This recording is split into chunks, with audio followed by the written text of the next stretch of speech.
Elon, if we move to another subject, I mean, at the summit here, we have speakers who speak about state of the world, state of geopolitical of the world for the next 10 decades, state of the economy of the world, now and the next 10 years. If I ask you about the state of technology, if you can elaborate a bit and brief us, how do you see technology in the next 10 years from now?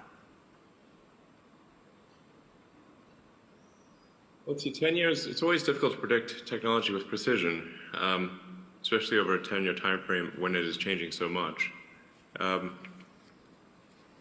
mean, there's obviously the transition to sustainable energy with solar, wind, batteries, and electric vehicles. And that is, if you look at the percentage growth of that, that is a very high percentage growth. Although because of the massive industrial base of the current sort of fossil fuel economy, even if all, for example, if electric cars were 100% of production immediately, it would take 20 years to replace the fleet. So this is still something that is quite gradual. It's measured in at least a few, 30, 40 years type of time frame. On a more sort of near-term time frame, I think artificial intelligence is something we need to be quite concerned about and really be attentive to the safety of AI. You mentioned ChatGPT earlier. I played a significant role in the creation of OpenAI.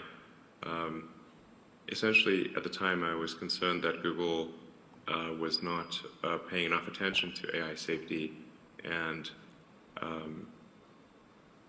so I, with a number of other people, created OpenAI.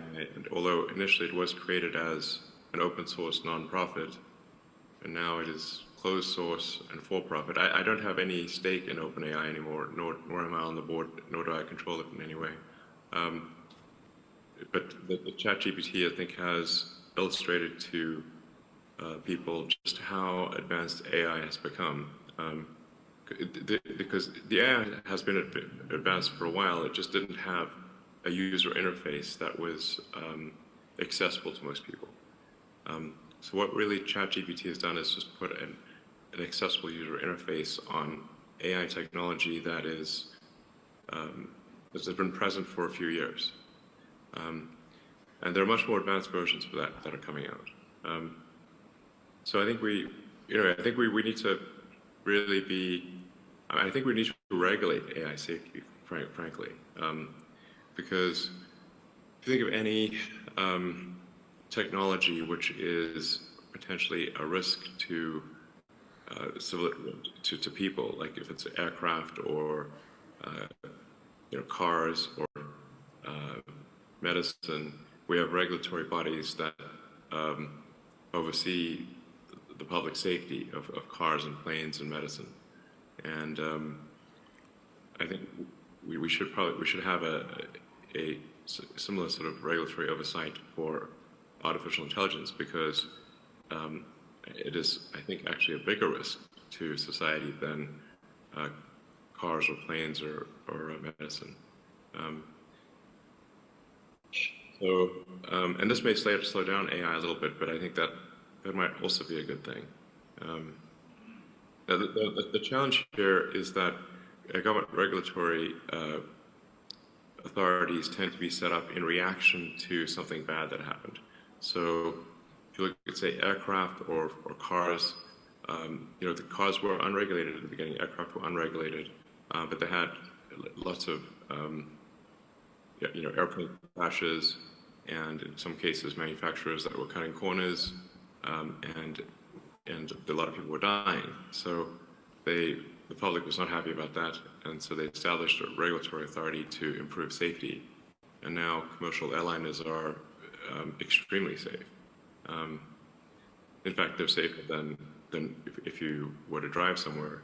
The safety per mile of a commercial airliner is better than a car. And cars are also extremely safe compared to where they used to be. So, but if you look at, say, the introduction of seatbelts, the auto industry fought the introduction of seatbelts as a safety measure for, I think, 10 or 15 years, before finally the regulators made them put seatbelts in cars. And that greatly improved the safety of cars. And that airbags were another big improvement in safety. So my concern is that with AI, if there's something bad, if something goes wrong, the reaction might be too slow from a regulatory standpoint. So I'd say, like, if I'd say, like, what are the biggest risks to the future of civilization? There's AI, but AI is a double, it's both positive and negative. It has great promise, great capability, but it also, with that comes great danger. I mean, you look at, say, nuclear, just discovery of sort of nuclear physics. You had nuclear power generation, but also nuclear bombs. So anyway, I think we should be quite concerned about it, and we should have some regulation of what is, if fundamentally, a risk to the public.